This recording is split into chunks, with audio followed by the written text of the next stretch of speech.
नयाँ वर्ष 2082 को अवसरमा स्वदेश तथा विदेशमा रहनुभएका सम्पूर्ण नेपाली जनसमुदायमा सुस्वास्थ्य, दीर्घायु र समृद्धिको हार्दिक शुभकामना व्यक्त गर्दछु।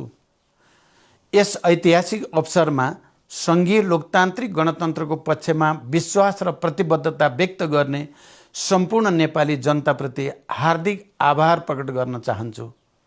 आदरणीय जनसमुदाय, 2082 साल नयाँ चुनौती र अवसरहरू लिएर हाम्रो सामु उपस्थित भएको छ। जनताको अधिकारलाई ऐतिहासिक रूपमा सुनिश्चित गरेको हाम्रो संविधानको पूर्ण कार्यान्वयन नहुँदा लोकतान्त्रिक प्रणालीप्रति नै कतिपयले प्रश्न उठाउन खोज्दैछन्। सरकारले दलाल र बिचौलियाका पक्षमा स्वेच्छाचारी निर्णयहरू लिइरहँदा जनआक्रोश बढ्दै गएको छ, जसको फाइदा प्रतिगामी शक्तिहरूले लिन खोजिरहेका छन्। त्यसैले सरकारका जनविरोधी क्रियाकलाप र प्रतिगामी षड्यन्त्र विरुद्ध संयुक्त प्रतिरोध गर्नु आजको आवश्यकता बनेको छ।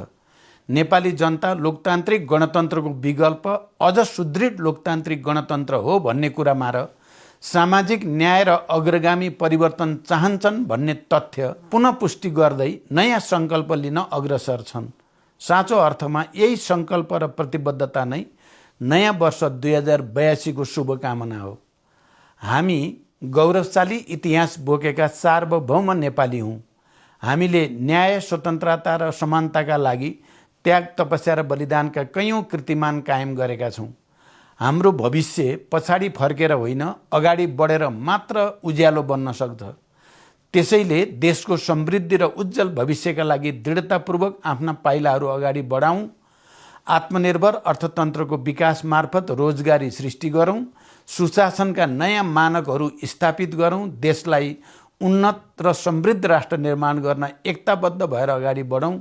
नयाँ वर्षको अवसरमा यही दृढ सङ्कल्प गर्न आह्वान गर्दै आम जनसमुदायमा पुनः हार्दिक शुभकामना व्यक्त गर्दछु।